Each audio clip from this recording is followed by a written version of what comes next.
who actually had chosen it from its inception to be there, and it was actually quite rewarding seeing him sit in the chair, push the button, and the thing went up, and his face just glowed. It was just amazing. They're going to be clapping in the stands like this.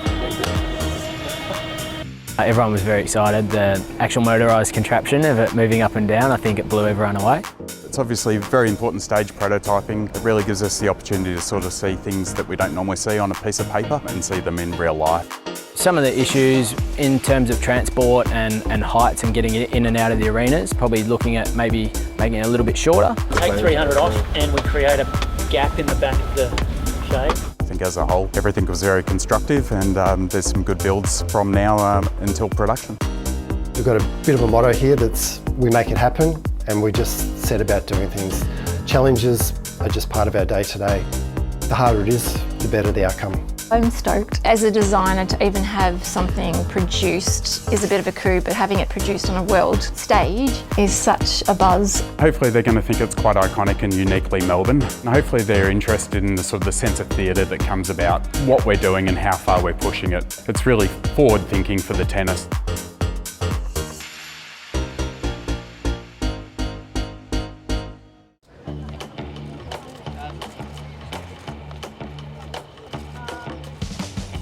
Rafa, we are so glad to see you back down in Australia. Welcome back. Pleasure to be here. And always, it's a good news when I'm here. I really have this car at home. Well, exactly the same in red, like that one, and I really enjoy a lot. No, it's a great car. It's sports. It's powerful, comfortable. So I really have a lot of fun driving it. Has been it's a loyal partnership. It's one which we've extended recently, and with Rafa being a partner as well, and to see it was great to be following Leighton and Rafa down over here. Leighton knows exactly where he's going. This year we expect to break all records. We expect for the cars to go over 300,000 kilometres. We expect the cars to drive. We've got, of course, 120 cars and over 300 drivers.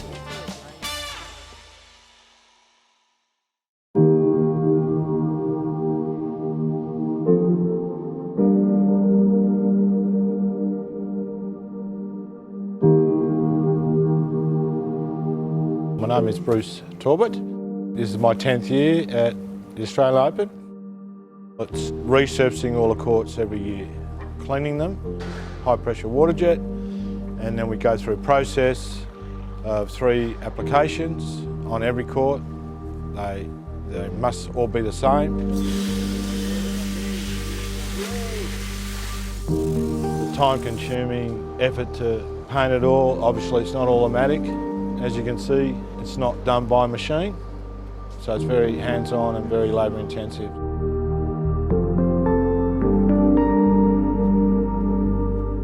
Probably the critical part is the speed. That's the absolute #1 thing, the speed of the tennis courts. Yeah, it's got to be precise. Not too slow, not too fast.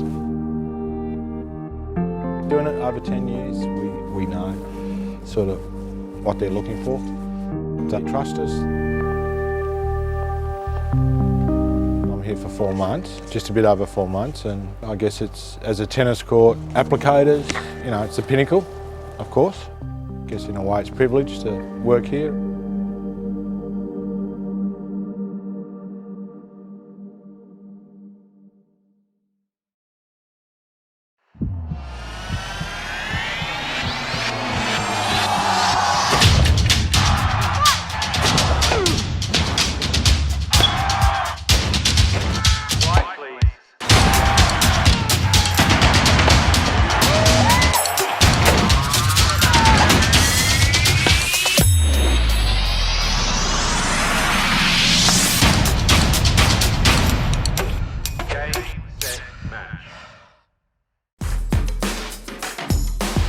Hi, I'm Thanas Kokonakis. Pick me up for $3 million in your fantasy tennis team. Heads, I'll serve. Okay, yeah, and the umpire goes.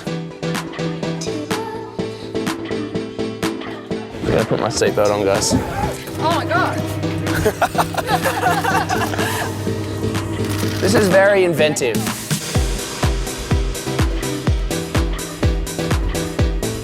It's like, hold on, guys. I'll be right there. 1 second. Hold on, I've just got to fix that net there.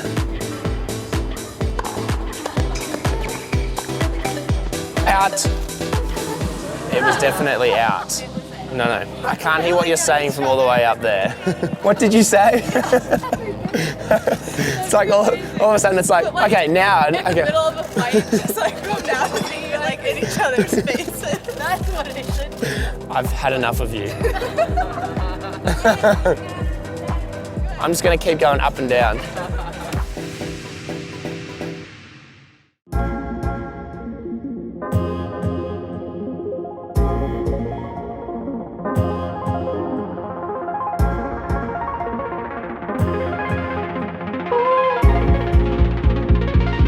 So the Australian Open approached us to create a work on Show Court 3, which I'm standing in front of now. This artwork was created in about 11 days, which is phenomenal. I don't think there was anybody else that could have actually done this in the time frame that was required before the opening of the Australian Open. A lot of artists do have sketches or digital mock-ups or concepts, whereas Soffels is actually a bit more of a freestyler. He basically makes it up as he goes along. He does stuff with a spray can that other people just can't, the line work and things like that. It's basically like he's just sitting there with a marker, just filling it in. His lines are so perfect and precise. And what I always find interesting is the fact that he manages to get so many colours in here, and yet somehow they all come together to look amazing. So I think it was really quite bold of the Australian Open to actually make a decision to bring in an artist and allow him the freedom to do something as wild as this piece of art. Projects like this do help to legitimise street art. Melbourne's considered to be a city to come and view really high-end, high-quality street art from people from all over the world. So I think it's going to have a huge effect, and I think anybody that's ever been here before is going to be really impressed by what they see.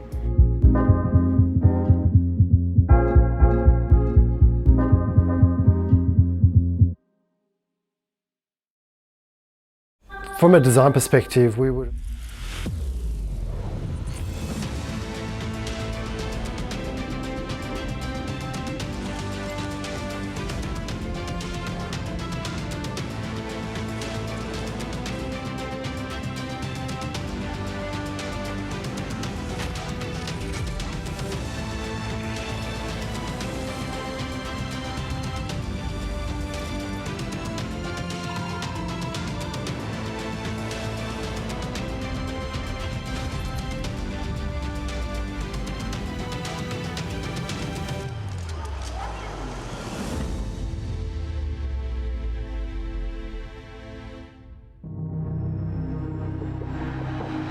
countdown is on. Serena smashes Steffi's record. Victory for Federer! Federer, Nadal, Murray and Djokovic have dominated the Grand Slams for more than a decade. He falls to the ground, back where he belongs. In fact, the Fab Four have won 46 of the last 51 majors. Do it again. But Generation Next is coming. Sasha Zverev looks the heir apparent. Oh, that's tremendous tennis. Grigor Dimitrov and Dominic Thiem, well, they both covet the crown. What a shot. But will it be an outsider or a local that steals the show? Ludicrous. Oh, it's Nick Kyrgios. Could world number one Simona Halep secure her maiden slam? Or will the famous Williams name be etched onto the trophy once more? Venus Williams, can't believe it.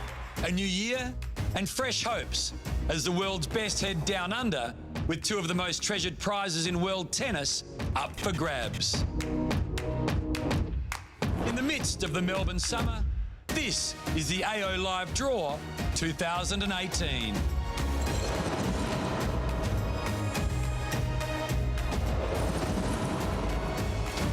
And how privileged we are to have one of the game's majors in our backyard, Melbourne. It is Australia's sporting capital. This famous city has a famous precinct, and Melbourne Park is a jewel within it.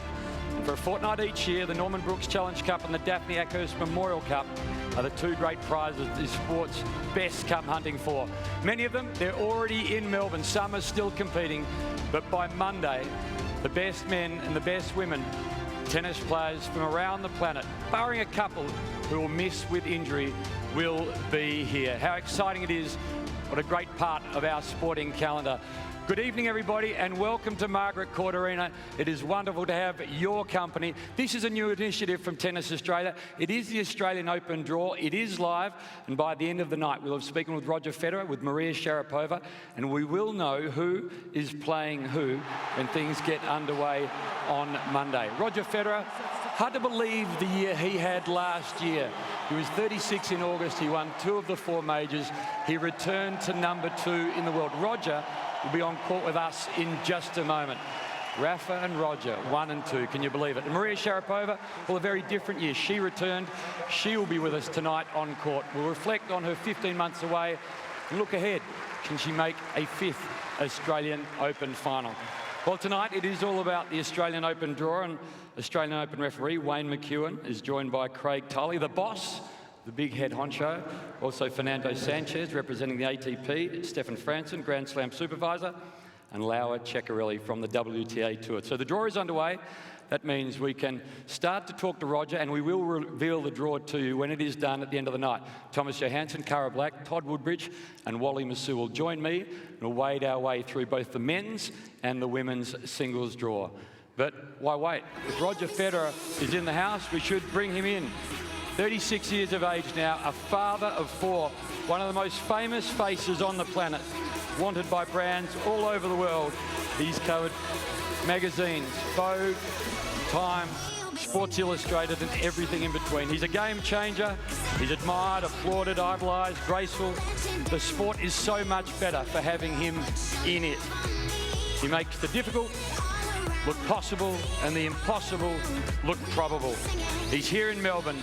He's here, just about to come on to Margaret Court Arena. Please welcome Roger Federer.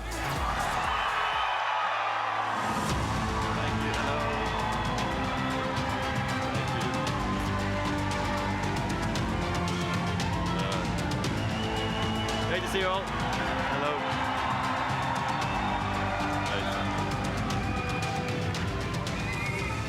Roger. Good to see you. And you. Happy New Year. You too. We love having you back in Melbourne. Is that the sort of normal way you enter a room, just hysterics? It's my living room at home, yeah. A lot of people always watching when I sit down. No, it's great to be back. No, this is not normal. I don't like usually going to draws because they freak me out. I don't want to know who I play other than just seeing the sheet at the end and knowing who my first round opponent is. But what a pleasure it is to be back on the Margaret Court Arena. Actually, that is the second court I came onto after winning last year and showed off the trophy to the people who actually watched on the big screens in here. It was an amazing final, amazing moment for me in my life, and it's great to be back here tonight. It was the start of a remarkable year. I mean, 2017 had such an asterisk next to it for you. What surprised you most, the way your body held up or the results? A bit of both, but mostly the results, because I had the great 4 to 6 weeks of tennis training, and the many months before that got me ready for the training.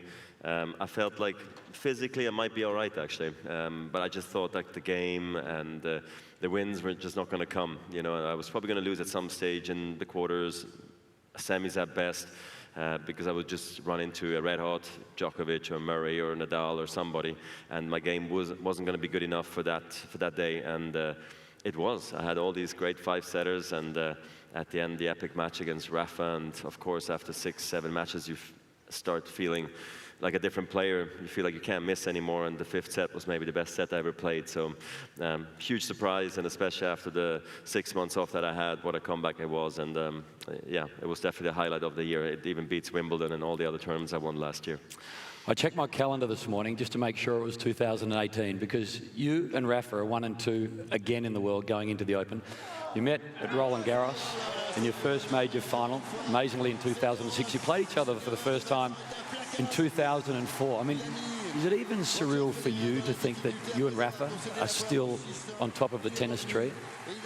It is strange to some extent, but I think with Rafa's, I mean, he's still in a way in his prime. You know, I was always hoping to play for a long time, and once you've been world #1 and you've won the amount of slams that we have won, same as Novak, at some stage you believe you can always achieve greatness again. You know, as long as you keep yourself in shape and are actually hungry and motivated, and we both are very much so.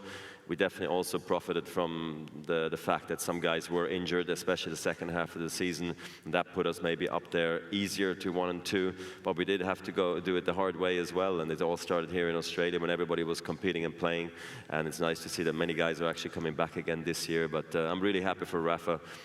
What a career he's had, and also what another fantastic season and finishing world #1 as the oldest ever.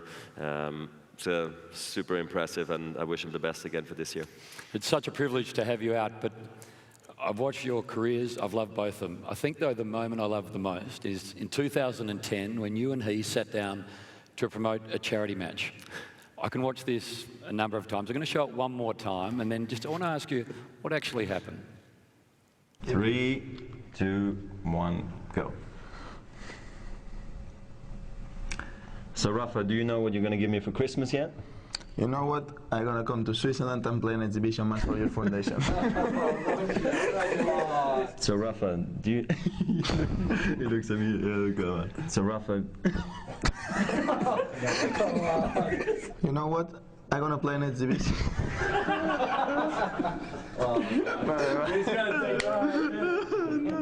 What was actually happening? Who set who off? So it started off by me waiting for Rafa, because he always shows up late. No problem. We waited there, and we were in this super tiny room. It was hot as hell in there. And anyway, and we had the script, and then everybody said, okay, 2 minutes, it's going to be super simple. You saw the script. Normally you can't mess it up. And we sit down, and there's like all these 10, 15 people in the room, and okay, everything's got to be fast because Rafa's got to go, I got to go. And we sit down, and I start talking. I look over to him, and he looks at me, and the moment he looked at me, I just couldn't talk anymore. And I just thought it was so awkward at that moment, but a good one, you know, because actually it was from my charity match, so I wanted it to be good. And this went on for a good 20 minutes. And there is the long version of it where at the end we're even swearing a little bit because we can't get it done. But the other 18 minutes we're probably just laughing like this uncontrollably. It was one of my favorite moments because and we got it in the can at the end, so that was most important. But what a joke of a thing that was. Just in terms of you, we watch you, you're a beautiful blend of fire and ice. You seem so at ease on the court. You make everyone around you feel so comfortable. Just out there we were speaking, everyone is happy to be around. But it wasn't seemingly always the case. Between 16 and 22, you're a little unsettled. What then changed? Well, it was more from 6 to 22. Okay.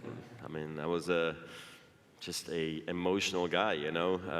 I like to cry after having lost matches. I like to throw my racket, commentate every shot that I missed, how bad I am or what I could do better. And it was just I don't know, it was just an emotional time, and especially coming then on tour and having the pressure and wanting to do so well, it sort of eats you up eventually. And I just thought, you know, I can't have a career like this because I'll be a wreck by the time I'm 25, and I want to enjoy myself on the tour. It's supposed to be this dream come true.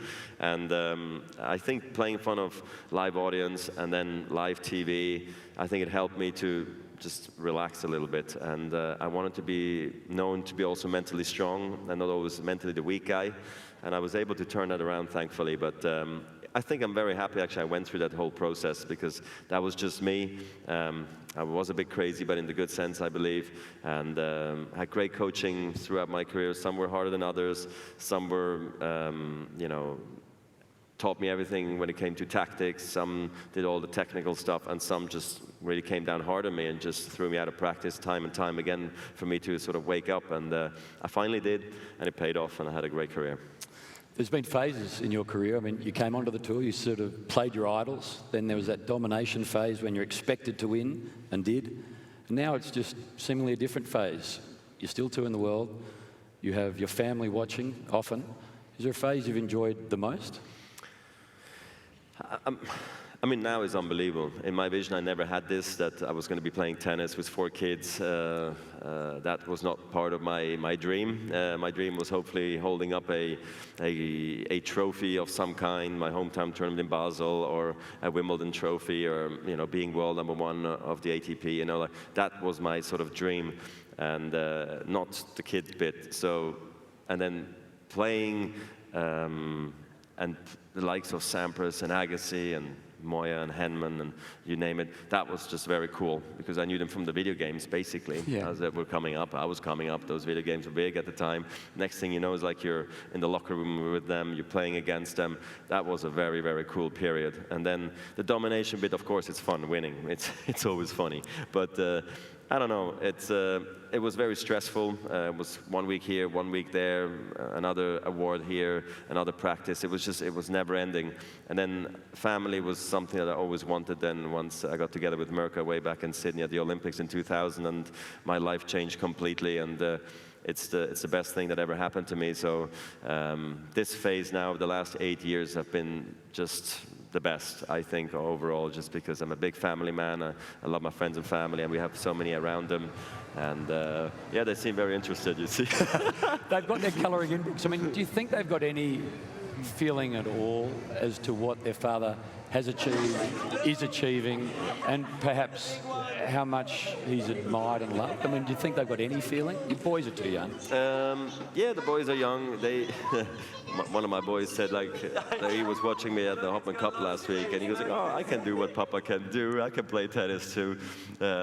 So they're funny. The girls, I think they know I'm a professional tennis player, but they know there's many of us when they come to the player lounge. I've heard you say that some of the players they think are a part of the extended family, Stan and so forth. Yeah, absolutely. And I make sure they know how incredible all the other players are, but I don't really talk about rankings. They sometimes have asked me, what's your ranking? And last year was 17, now it's 2, and Rafa's the best, so I shouldn't be able to beat him because he's #1. And so, I don't know. I don't want to educate them on everything, but they know I sometimes win, but sometimes winning or losing for them shouldn't matter because my attitude should always be the same towards them.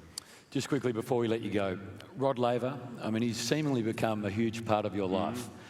When did you first meet? And I mean, I know you're a student of the game and you love the history of the game, but you seem to have a greater handle on who has gone before you and how important it is to be an ambassador.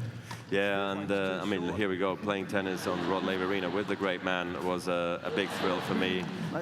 Creating the Laver Cup, I don't know how many people saw it. That was something, so much fun for him, and in the honor of the people who led the way for us. We can play in beautiful arenas because of these people, because they put in all the hard work and represent the game so well. I feel very lucky and fortunate that we've had so many great people, and Rod Laver clearly has been one of them. Also so down to earth, so decent, and you have so many great champions here from the past who exactly led, showed us how to do it. And yeah, it's very inspiring when you're around the greats like him. So it's been at least over 10 years ago that I know him, and I always loved all the stories that I was told about all the older players and how tennis used to be and how tennis is now, and who did what and the records, just because I think it's important to know these things as a player. Going to let you go with 2 final questions. One, if you could play any player of any era at their best, you at your best, who would it be and what court would it be on? I mean, my heroes growing up were Becker and Edberg, so I would have to say that it would have been a pleasure to play against those. Edberg was even in my corner as my coach, and he's a great friend today. I felt very fortunate that he actually answered my phone call and accepted to come on the tour with me for a little bit. So. You wouldn't get screened very often, would you, when Roger Federer comes up? People normally take a call. Well, I wasn't saved in his phone, so he didn't know the number. Okay. So I'm happy he took the phone, but no, so I mean, Edberg is something very special. Bjorn Borg as well, I really look up to him as well. And then, of course, also the great man in Rod Laver. Last one, Battle of the Sexes has just come out. Emma Stone played Billie Jean King. Very fantastic. Nice. Steve Carell was brilliant as Bobby Riggs. Borg versus McEnroe. Both. Saw that too, great also. If, and it is likely, they will make a movie. Have you got any sort of roles? I mean, Craig Willis would probably play Craig Willis. I was thinking Robert Redford could play Rod Laver. You got anyone sort of penciled in? Who could play for Severin, perhaps? Okay. Or John McEnroe will be a part of it, commentating? Yeah, he could do the commentating bit, so he wouldn't have to change anything. I don't know. Who plays you? Leonardo DiCaprio for me, or Matt Damon, or I don't know. Can they play tennis? I have no idea. Do they have to play tennis? Probably not. No, I think computer graphics and stuff take care of it. We just want the best ones. That's it. Playing the best guys. No, I'm joking. I don't know. It's such a hard question. Such a privilege to have you in Australia. It's your 20th year on tour. The game is better for having you, and we adore having you here. Enjoy another Open here in Melbourne. Thank you very much. Thanks for having me. Roger Federer. Appreciate it. Thank you. Thank you. Roger Federer will leave, and Maria Sharapova, she will join us on the other side. She's just a minute or two away, Maria, to talk about the year that's been, the year ahead, and the Australian Open draw. The men's and the ladies' singles will be revealed very soon.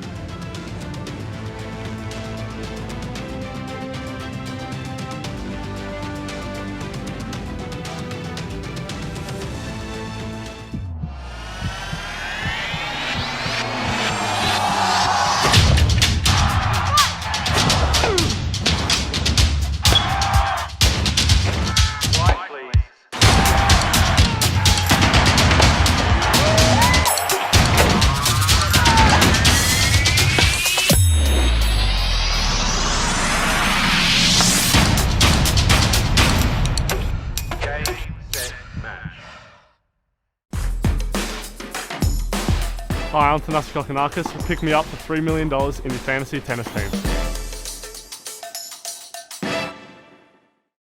Heads, I'll serve. Okay, yeah, and the chair umpire goes. I'm gonna put my seatbelt on, guys. Oh my god. This is very inventive.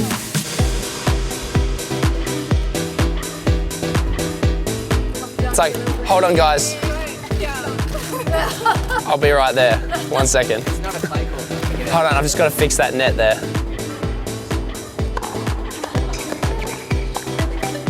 Out. It was definitely out. No, I can't hear what you're saying from all the way up there. What did you say? It's like all of a sudden it's like, okay, now. In the middle of a fight, just like come down and be like in each other's faces. That's what it should be. I've had enough of you. I'm just going to keep going up and down.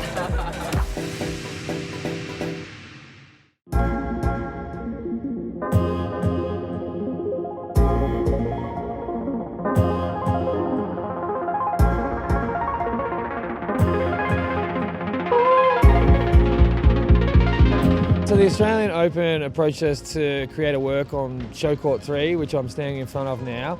This artwork was created in about 11 days, which is phenomenal. I don't think there was anybody else that could have actually done this in the time frame that was required before the opening of the Australian Open. A lot of artists do have sketches or digital mock-ups or concepts, whereas Soffels is actually a bit more of a freestyler. He basically makes it up as he goes along.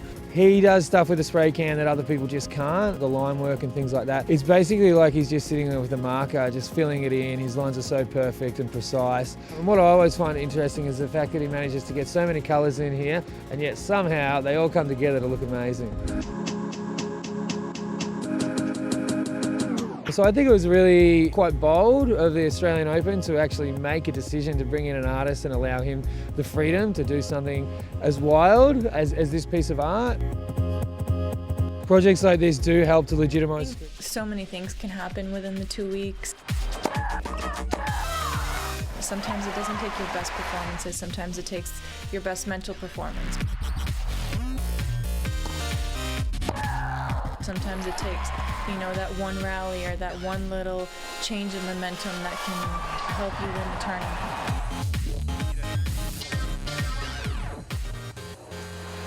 The AO draw continues, and so too do the big names. Please welcome former world #1 Australian Open champion, Maria Sharapova.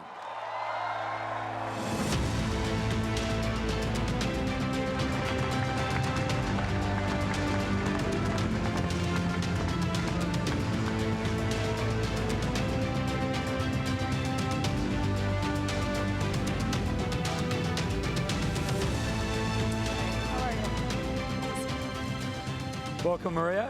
Great to have you back. Thank you so much. How was Christmas? So happy. Christmas was great for the time, and then December 26th comes around and you find yourself on a flight to China starting the season, and it's like Christmas never existed for a minute. But I love my holiday, so it was quite special. China, important to you last year. You returned, 9 tournaments and a win. Must give you great confidence to know that you can lift trophies still. Yeah, it was really nice and special to be back on a winning front. When you've experienced great victories in your career and you've been through the process of, grinding through a tournament, whether it's the easy way or the tough way, and in the end you're the one that's winning the match point, there's just something incredibly special about that. And so to have felt that and to share it with my team, who's been through a lot with me, was very nice. And my fans in China are over the top crazy, so. More so than anywhere else? Well, we'll see in Australia, but I think so far the signs that they've come up with and their just emotions have been incredible. So. When I look at the rankings and I see Maria Sharapova 47, it doesn't feel right. Is there any benefit at all from being what they call a dangerous floater in the field? Yeah, I think there's no easy way to get to the top, and whether it starts outside of 100, you always start at the bottom, no matter if you're a junior or a professional, and you always have to beat the top players in order to get to the top. And even when you're there, you still have to keep beating them, and you have to be consistent in doing so. And it's part of the journey. After being away for such a long period of time, there's just a lot of adjustment and a lot of things that had to come back to me that didn't come naturally. And that's a process. And as a competitor and as someone that really wants it and almost a little too much sometimes, I have to back out and say, this will take time, and it's about building. So that's why some of the matches that I was able to win last year were really meaningful. When you say things didn't come back as easily or as quickly as you wanted, what was benefited most from your time out? The mind or the body? Did you actually have a break, given that you hadn't really put a racket down for 20 years? I did. I took a couple of months off of not training and not playing, which for me was just so unreal, because since the age of 4, that's really all I did. I think the maximum amount of time that I would take off, apart from having shoulder surgery a few years back, was maybe just a couple of weeks at a time. And so having that period of time just for my mind, I was able to do other things in my life and study and do some internships and what many people would say is a normal life, which I never actually gotten to experience. So to have that, although it wasn't in the way that I had wanted to, it did bring a lot of normalcy into my life, and to be able to share things and holidays and actually be there for my friends and family. Those are things that I miss when I'm on the tour for 10 months out of the year. Internships, plural. Where did you intern? I did one at an advertisement agency. I went to Nike, and I followed Adam Silver, who's the NBA commissioner, for a few days, and I got to shadow him, and I was just amazed by his leadership, and has always been a fan of the NBA, so I thought that would be a really interesting thing to do. When you're watching on, and you're spending some time away, do you consume the tour? Do you watch, did you watch the Williams sisters last year in the final? I did. I watched the whole tournament. I remember it very clearly. I was sick in bed with a big box of tissues and Kleenexes, and hoping that I would be putting myself back onto that court and through that screen for the next year. And so being here is incredibly special to be on this court and to be speaking to you and to see all my fans again here next week. 10 years since you've won here at the Australian Open. Does that seem a long time ago? I guess in some ways it does. When I see myself and I see my face and my reaction, the cheeks and all those little things, I'm like, yes, that was so long ago. But tennis makes you feel that way, because it's so repetitive and it's so rotational, and it's what do you, the question always comes to mind. It's like, what do you play for now? You've been around the world, you've played so many tournaments, I've been grateful to have achieved all the things that I have, and yet you almost have to back out and say, maybe I still haven't yet achieved that in order to want more, but I still very much love what I do, and I think that's why I continue to do it and continue to train when there is no one watching, when the stadium isn't full on a back court, because I think that's ultimately what makes a champion a winner, is the work that you put on when no one is watching, and I recognize the importance of that, and so I that drive I still have, and as long as I have it, and as long as obviously the body can continue to hold up, yeah, I'll keep playing. Would have been some lonely times, as you say, practicing when no one's watching. Did you ever contemplate retiring? I didn't. To be fair, when I was younger and I was a teenager, I had never thought that I would play past 30 years old. It was just not.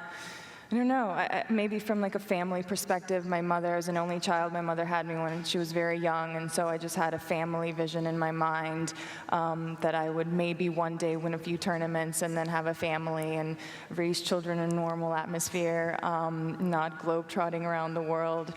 And then here I am, and I feel like I still have so much to give to the sport because it's given me so much. So I don't know, I hope to continue to do it. Ultimately, I would love to have a family as well, so.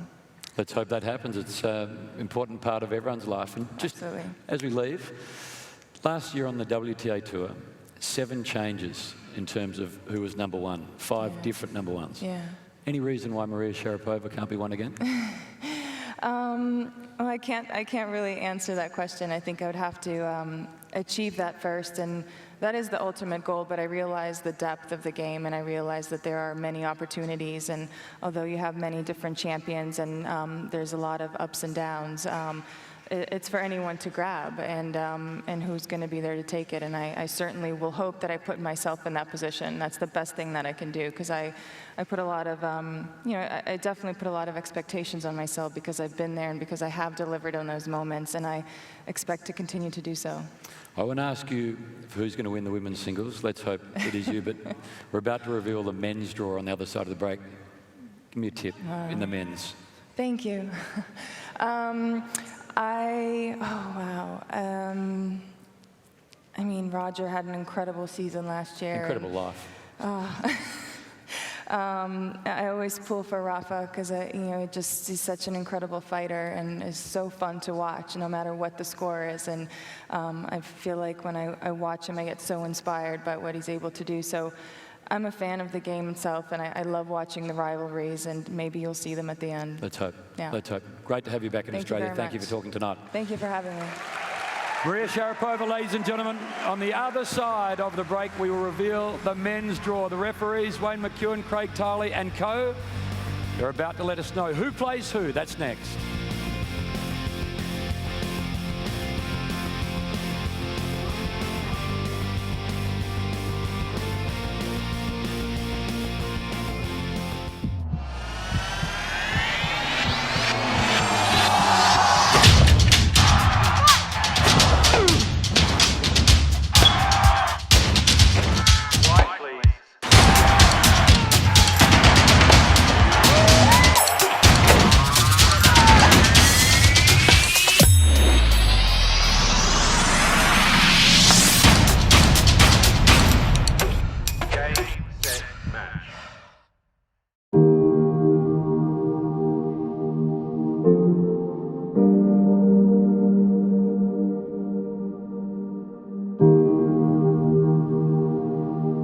My name is Bruce Talbot.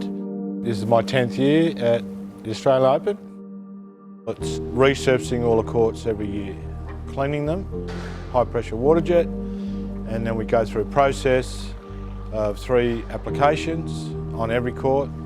They must all be the same. The time-consuming effort to paint it all, obviously it's not automatic. As you can see, it's not done by machine, so it's very hands-on and very labour-intensive.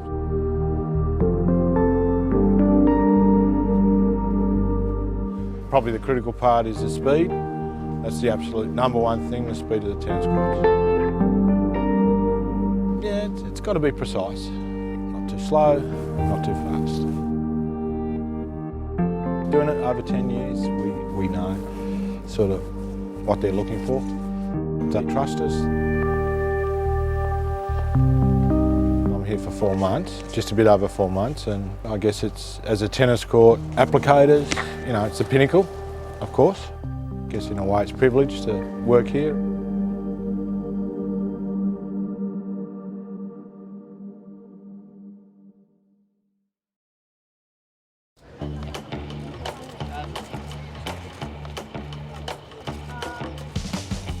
Rafa, we are so glad to see you back down in Australia. Welcome back.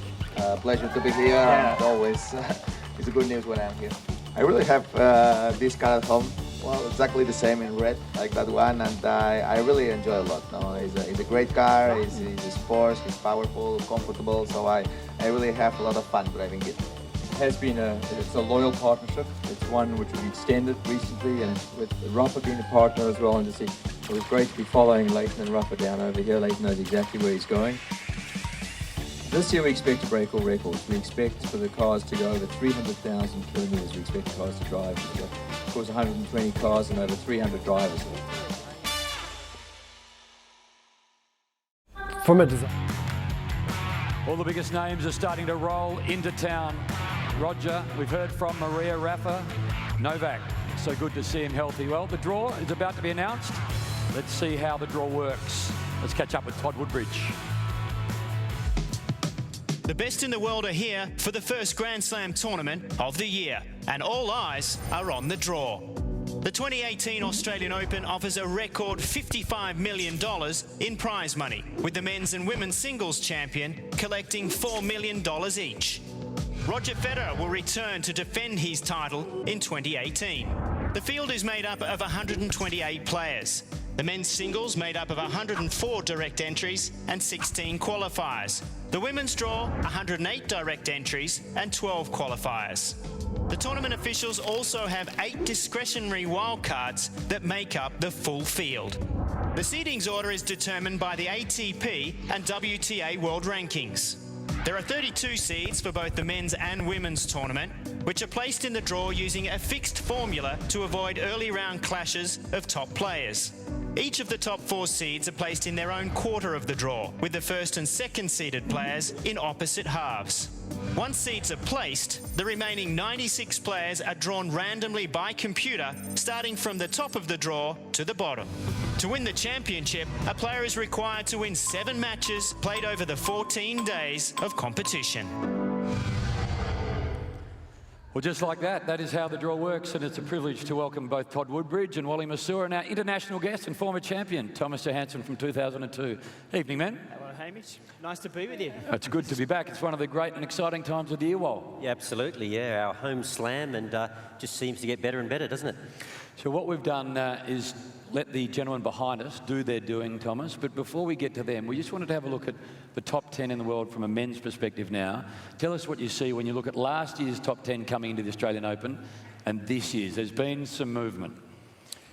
Yes, I think, like everybody says, it's for me, Roger is the favorite. I think the courts are quite fast here, and the way he plays is so impressive. But like you said, a lot of things has changed. I like to see the new guys coming up, but at the same time, I like to see the old ones, you know, being strong. Jack Sock and Sasha Zverev, and they were sort of the movers last year, Wal. Yeah, and I guess you could throw Dimitrov into that. Yeah. We saw him make the semi-finals of Wimbledon a few years ago, and everyone was calling him, was it Baby Roger or Baby Fed? But he seemed to have all the right moves, but kind of lost his way a little bit, and then I think he really made a statement at the back end of 2017. So it'll be interesting to see what he can do now at the Australian Open at the start of 2018. Winning London will give him confidence. Oh, absolutely. I mean, that's the very best players in the world, the top 8. But he's an interesting guy because he's got a big game, and sometimes the players with all of the skills, it just takes them a little while to figure out their game style. It's almost like they've got too many options. I think Roger Federer was a little bit guilty of that until he finally settled in on his absolute game style, and I think Dimitrov's starting to find it. Todd, before we have a look at the first, second and third quarters, ones to watch. Those that maybe are seated low or just outside the seatings. Yeah, look, there's a change coming in tennis, isn't there? It's going to get here in the next year or two. These are some of the ones that I've picked out that I think everybody should be looking for this year, but also moving forward. This is Andrei Rublev of Russia. He's just snuck into a seat after playing so well in Doha. He was runner-up there, and he's been in fine form. He is really one to watch, 20 years of age. This young man, well, keep an eye on him. He's a lefty and he's dangerous. Denis Shapovalov of Canada comes in at around about 50 in the rankings, but he played really well and gained some great experience in the Laver Cup late last year. Really dynamic young gun to watch. I like Gerald Donaldson too, because American, he brings the interest of the States to it, but he's aggressive, big game, likes to come forward just like that, played some good tennis up in Brisbane, and I think he's one that we can see over the next couple of years start to stand out. This young man, he's terrific. Yeon Chung of South Korea, he won the ATP Next Gen Finals. Look out for him, he's going to do some damage. This man took Roger Federer to 5 sets at the US Open in the opening round. He loved the big occasion. Francis Tiafoe, 79, only 19 years of age, but look out for those guys. Even if they don't make a massive impact this year, they're going to make an impact in the game over the next few. Thanks, Todd. Let's have a look at who plays who. This is the top quarter of the men's draw. It's just been posted to us. We haven't seen it as yet. It'll be interesting to see how it plays out. Okay, take us through what you see, Wallen Thomas. Well, I guess you look at Rafa right at the top there. Kind of got the protection of the #1 seed. A couple of dangerous players in there, of course. Lurking, number 16 seed, John Isner. Yeah, well, John Isner beat him in the Laver Cup just at the end of last year. That's dangerous. It's a nightmare for Rafa, isn't it? Because he just denies him any sort of rhythm, and it's not the style of match that Rafa likes to play. But also, too, I guess some question marks, too. You know, Rafa's, you get the feeling that when he prepares for an event, he wants to be inch perfect. He may not be quite where he needs to be for the Australian Open, so he may have to play himself in over the early rounds, but looks reasonably kind to him. Well, from an Aussie perspective, we look straight there at Matt Ebden, who has to take on John Isner in the opening round. So a tough draw for Aussies. Jason Kubler, a wild card there, also got a seed in Pablo Carreño Busta. So troublesome bits from our perspective. What about from the Euro perspective, perhaps? Well, I think it's a very interesting first round, I have to say, between John Millman and Borna Koric. Borna is a youngster from Croatia. He plays very well. He's a strong guy. And John, I really enjoy watching him play. He's a fighter that I've never seen before. So I think that is a very, very good first round. But like you said, I think Rafa looks quite good on this part of the draw. I think Cilic can really do some damage here as well, because like I said, the courts are quite fast. He's a big server. He likes to play aggressive. So yeah. But I still think Rafa looks quite good. All right, let's have a look at the second quarter of the men's singles draw. So Rafa on top has a 37-year-old that's never played a world #1. Grigor has a qualifier. Marcos Bagdatis, qualifier too. Sorry, Haim, very quickly, we just spoke about Rublev. He snuck into that 30th seed, but look who he plays, David Ferrer, one of the best players to have never sort of got to a Grand Slam final, perennial semi-finalist at majors there. Terrific looking matchup, that one for a first round. And Todd, you talk about the next generation of stars. You can see there, number 46, Denis Shapovalov. He takes on Stefanos Tsitsipas, and he is actually only 18 years of age too, inside the top 100. And a couple of years, his father spoke to me about coming to Australia and becoming an Australian. I said, well, what you didn't get him? I blew it. I blew it. I didn't recruit, but he's a player to watch for the future as well. But I guess the big thing from an Australian perspective is the number 17 seed there, Nick Kyrgios.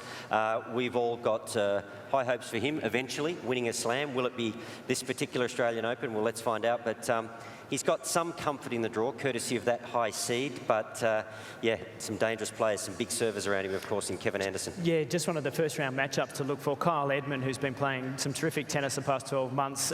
From a British perspective, they'll be looking at that. He's the number 2 behind Andy Murray, who couldn't be here.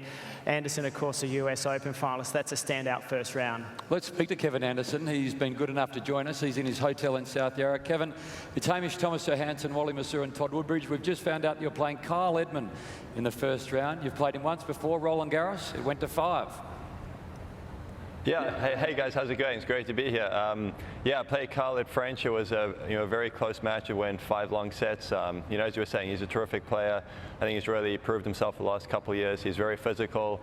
His forehand's very dangerous. So it's going to be a tough match. But as you guys know, every match is tough out here. So I'm definitely looking forward to it. Kevin, what's it like coming back into a Grand Slam after your performance at the US Open? Does it change the way you feel that you might be able to perform, and do you think you can go all the way at ones like these now? Yeah, well, just firstly, it's great to be back here. Unfortunately, I missed last year due to injury, so I really enjoy being in Australia. Obviously, the US Open was a great 2 weeks for me. I think I learned a lot about myself. There was a lot of experiences that I gained. Of course, each match here is its own challenge, but I think the biggest thing is just feeling a little bit more comfortable. So hopefully, if I'm able to progress through the later runs, the later rounds, I should say, I think I can feel a little bit more comfortable. And Kevin, you really like playing on fast surfaces. How do you find these courts this year here in Melbourne? Yeah, as you're saying, the ball's definitely flying around a little bit. I think it suits my game nicely. Haven't spent too much time actually at Melbourne itself. I played a match at Kooyong. I was at Scotch College, one of the offsides. So the next few days I'll spend some more time on side. But just speaking to the guys and watching tennis, I know from last year, the guys saying the courts are playing a little bit quicker. So hopefully it'll help on my serve a little bit. Kevin, well done at the US Open. Good luck at the Australian Open, Kyle Edmund first round. Thanks for joining us. Thanks so much. Thanks, guys. So from Kevin Anderson, we go to the third quarter of the men's singles draw. Let's just have a look at how this plays out. And again, we're seeing this for the first time. Team, who has been at Kooyong, Steve Johnson, a couple of qualifiers below him. Just looking for some Swedes, Thomas. Well, then you have to look for quite a bit of time, I think, unfortunately. It's not like years ago. I mean, it used to be piled up with Swedish seeds. Yeah. Bit unusual there, isn't it? Novak Djokovic, number 14 next to his name. That's quite extraordinary. But he's going to have a test there, Donald Young, the lefty from the United States. But look at the next round, Gael Monfils, who's just come out of a win in the Middle East. That's a tough little couple of matches for Novak to get started again.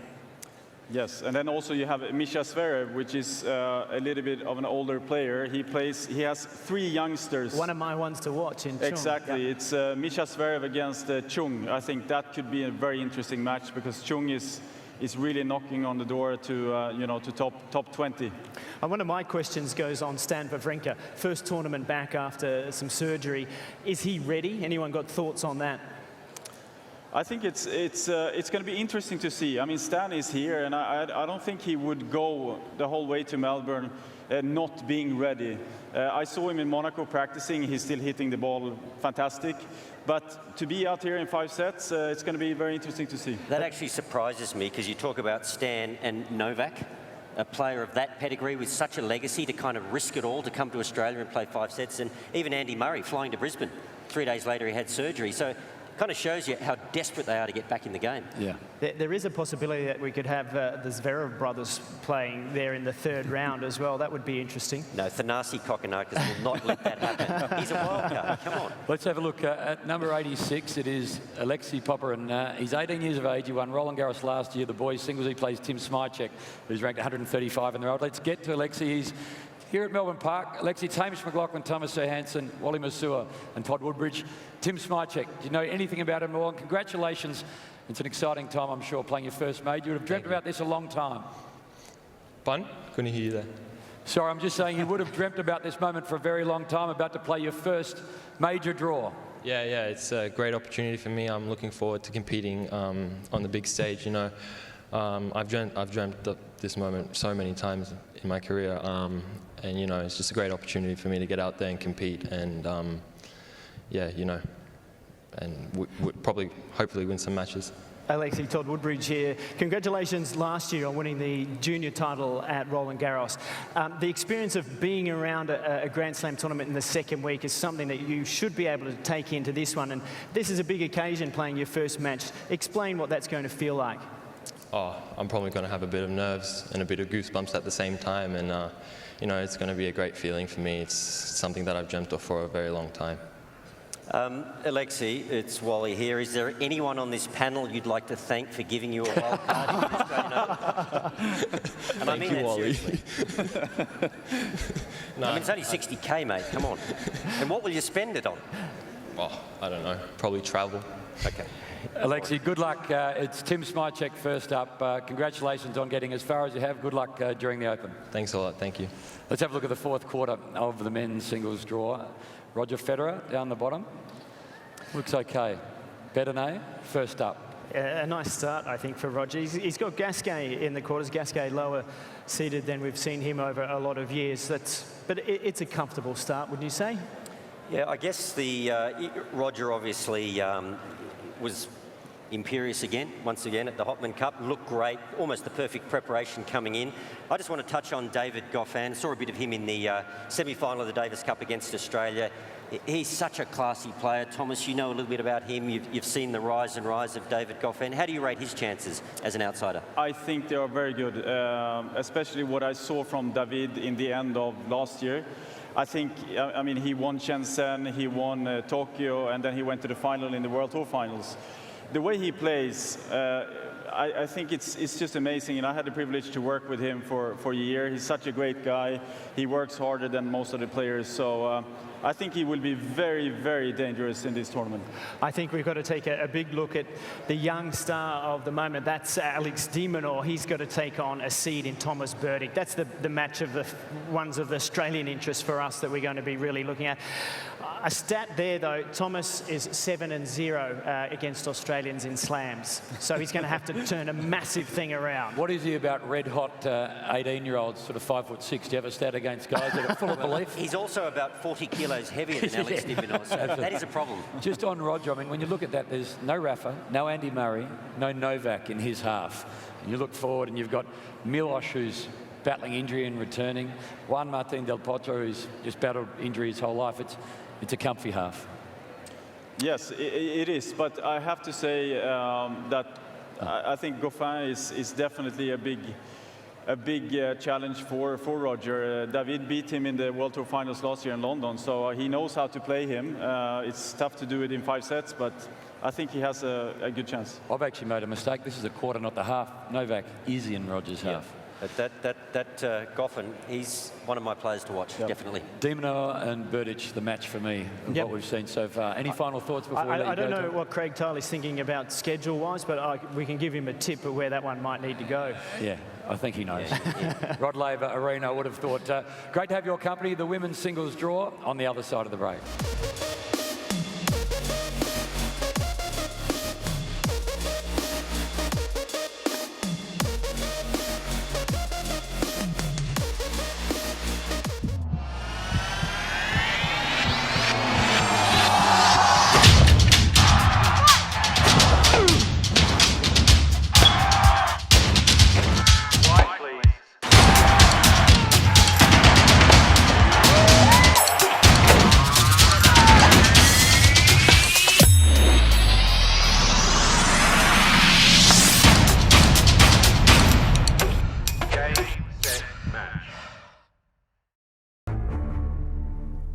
They're calling it the greatest show on earth. It is being anticipated globally. You never know when your next Grand Slam is going to be, if ever. You don't know if you're ever going to have an opportunity at this stage.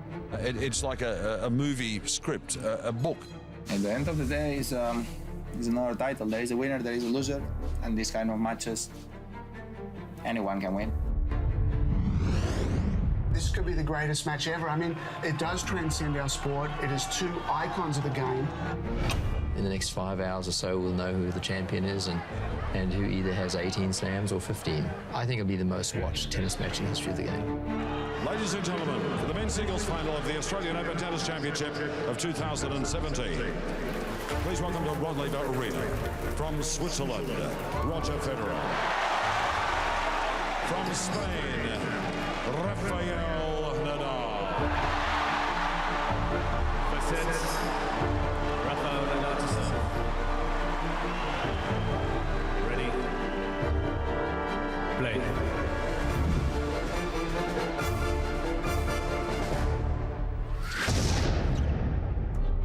They'd come in both injured at the end of the season before, and they made a great rush to the final. Then they played an epic. Federer had decided before the match, clearly, that I am not going to allow Rafa to play the way he wants to play. I'm going to take the racket out of his hand. It wasn't your stereotypical Roger and Rafa match. The first 4 sets were error-strewn. Neither player was necessarily on their game. and then it elevated to the level that we expected in the fifth. Nadal doesn't lose from 3-1 in the fifth very often to anybody. And against Roger, the way that Roger lifted his game at that point in the final, those were magic moments.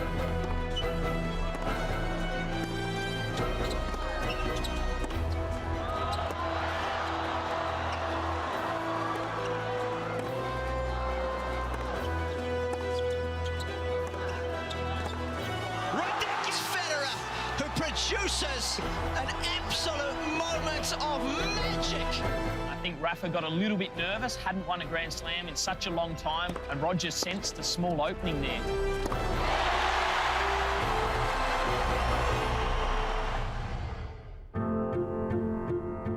If I were to win against Rafa, it'd be super special.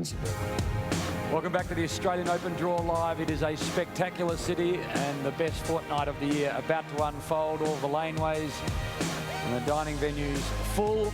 Rod Laver Arena full most nights because the world's best search for 2 big cups. Wally Masur joined us for the men's draw. Great to have Cara Black with us now. Cara, 10 majors, 5 on the doubles, 5 on the mixed, and the singles we're about to analyse. Great to have you here. Thanks for having me. Now we, Todd, just talked about... I haven't sat next to Cara or spoken to her since Wimbledon, one of those you mentioned. You got rolled. You got rolled, she rolled me. Make up on national television. Move over a bit closer. Yeah. Now we had a look at the ones to watch from a men's perspective. You've done the same from the women's draw. Those that are either seeded late or floating and dangerous or returning from injury. Well, let's take a look. First up, Annette Kontaveit of Estonia. She's really starting to hit her straps. She won in her Togenbosch last year, and she's very dangerous, but she has just snuck into the 32nd seed. Elise Mertens of Belgium, she's been playing well. We saw her at the Hopman Cup. She's got a strong connection with Kim Kleisters out of the academy in Belgium.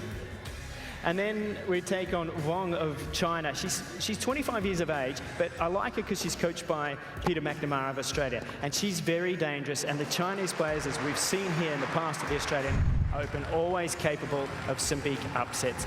And my last is one to watch, one that has been improving. This is Maria Sakkari, and we brought someone along who's got an inside, note here, and of course that is Thomas Johansson. He's currently working with Maria, and I know you wouldn't sign up with someone if they didn't impress you.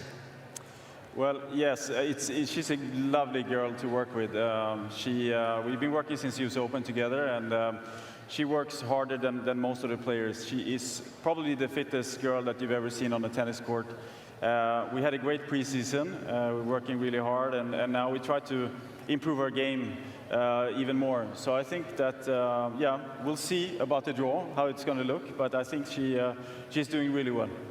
Let's have a look at the first quarter of the women's singles and see whether or not she finds herself in there. My first line 9, Ash Barty. Sabalenka from Belarus. Well, it's the first time Ash Barty's been seeded this high at a Grand Slam, so it looks like a nice start. But Camilla Giorgi sits in there, and so does Naomi Osaka. That is a really tough little portion of that draw. And of course, it sits up in the top. Are we allowed to mention our 17-year-old Destiny Iava, a wild card? She won the Australian Open wildcard playoff. How tough's that going to be, Cara, for Destiny? Yeah, and a great experience for her coming up, having the wild card. She's really deserved it, winning the playoff for it. And but she's been playing great all last year and slowly making her way up in the rankings. So really exciting to see her get out there and take it up to Halep. 7 outings at the Australian Open for Simona Halep. 4 of them have ended in the first round. I mean, it is unlikely, but she hasn't had great success here, Simona Halep. And Cara, we're looking at the women's tour at the moment. That last year had extraordinarily 7 changes at number 1. 5 individuals spent time there. It's so open.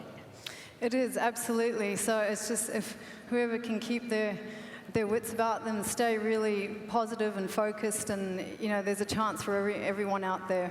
There's 3 names in there that haven't won a slam yet. You've got Karolina Pliskova, you've got Halep, you've got Konta, who made the semis here last year. Tough one there against Madison Brangle. She had a win over Serena last year. So this quarter, it's quite loaded. Pekovic taking on Kvitova. Great to see Kvitova back full stop. She wasn't here last year, Thomas. No, she wasn't, and I think a lot of people, including myself, we missed her on the tour. Yep. I think she is so much fun to watch. She hits the ball extremely hard. She has a great lefty serve, and I really think that this surface would fit her game very, very well. Tough draw for Isla Tomljanovic too, playing under the Australian flag here at the Australian Open, taking on Lucy Safarova, the lefty who can do a lot of damage from the Czech Republic. They've met twice before, Safarova 2-zip. Let's have a look at the second quarter of the draw and see what it tells us. Garbiñe Muguruza at top. She's had such a checkered passage into the Open, withdrawing from both Brisbane and Sydney. What else do you see, Cara, as you look down the line? Yeah, I'm actually excited to see Caroline Garcia come up. She's really been pushing her way up through the rankings, and I think she's a dangerous opponent to anyone out there. Well, one of my picks there, Wong takes on Madison Keys, the runner-up at the US Open. That's a good first round to keep our eye on right there. I like... Line 46. Line 46. Maria Sharapova. Oh, gee, I passed over that. Tatiana Maria. How could we do that? Wow. You know, look at who the potential third round could be for that. She's got Sevastova, who's a tough one. Yeah, one would think she could sneak that. Angelique Kerber. She's back in some form that we saw her win this tournament. I don't know if anybody's taken note of Hopman Cup, what she's done in Sydney. That is a really tight little section as well. Okay, to the third quarter we go. So Maria Sharapova, Tatiana Maria, Venus on top of this third quarter. I mean, Bencic, Williams, first round, seriously? Thomas, you said to me, watch out for Bencic. I did, and I think that you know, she has come back here, and she has maybe she has lost one match in 20 matches or something like that. She's so much fun to watch. She's a young girl from Switzerland. She reminds me a lot about Martina Hingis when she plays. She plays extremely smart, and I think Venus is she's gonna have a tough one against Belinda in the first round. Line 81 and line 82, Cara Sloane Stephens, who's coming off that enormous US Open. Zheng Shui.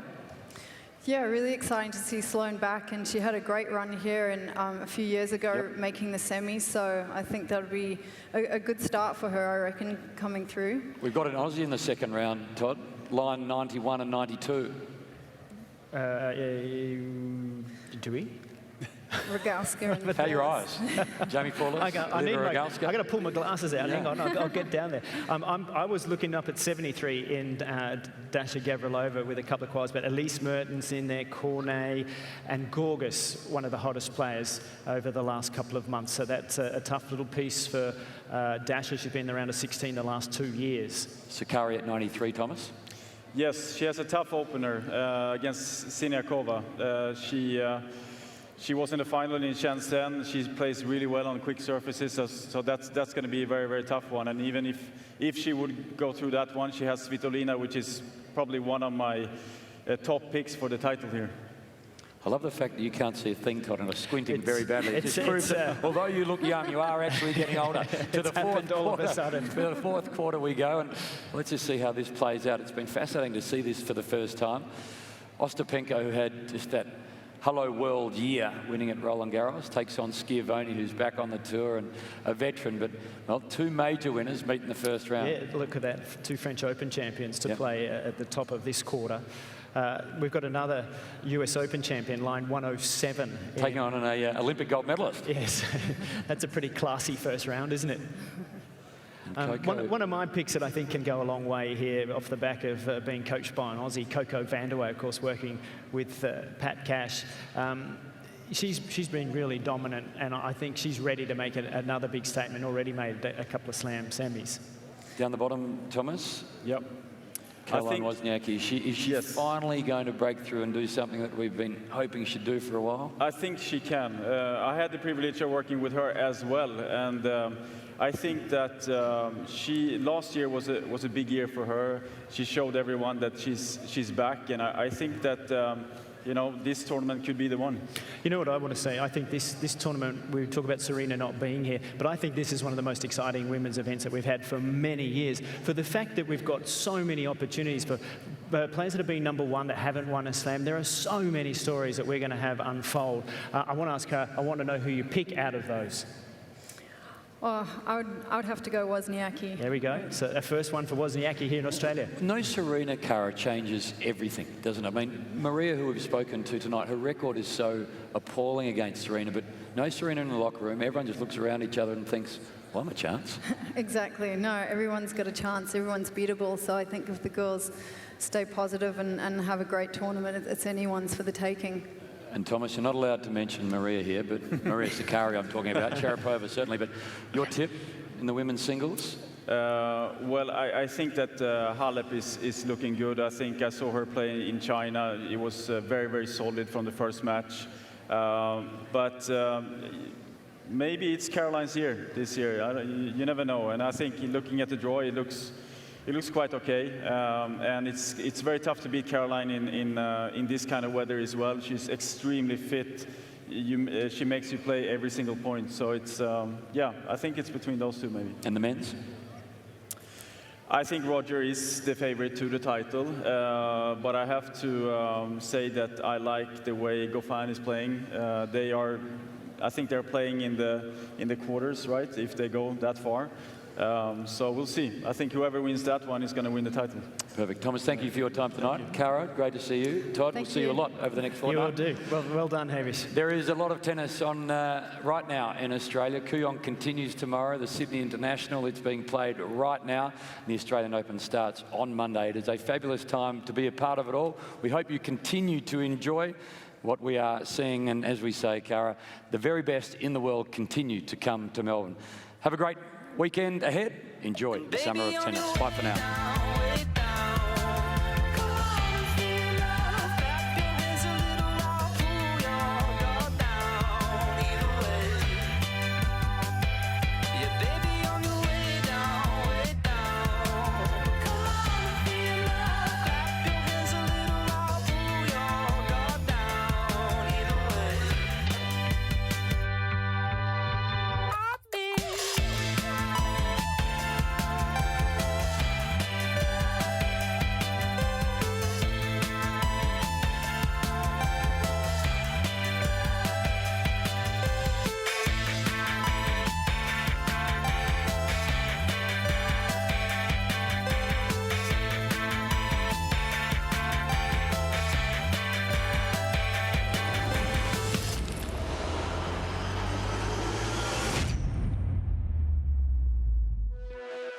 This is a Grand Slam final at the end of the day. Venus Williams, Serena Williams. What a contest this is. I'm sure there's a sibling rivalry that we don't know about every single day. I don't need any motivation to win. I just need to step out on the court. These matches always have a sense of so much emotion from not only the sisters, but also from their support staff and from their family. You have to control yourself, and then you also have to hopefully put your opponent in the box and then the support of your sister. Playing Venus is stuff that legends are made of. There is a crackling intensity to these rallies at the moment. You really want to beat up on your big sister or little sister. It's so tough when you can't root for one or the other person. Clean ace and a double fist bump from Serena. She's dealt with all the nerves and the tension in that first set and has closed it out by 6 games to 4. We are level at 3-all in this second set. Venus should kill this. She does. Brilliant 5 points. We both deserve to be here. We both work so hard, and we both are capable of doing it. As competitors, both of us know that in order to sleep at night and live with ourselves, we have to go out there and compete upon our best. It's probably the moment of my career for sure. This is what it comes down to. Match point. Serena gets there, goes up the line. A lob by Venus is going out. Serena sinks to the ground. She's won a record-breaking 23rd Grand Slam singles title. Venus comes round the net and the two embrace. What a beautiful embrace it is. It's such a great feeling to have 23, to have this opportunity to play against each other again, and to be able to rise to that occasion. It was quite momentous. I couldn't have written a better story, and no better place to do it than Melbourne.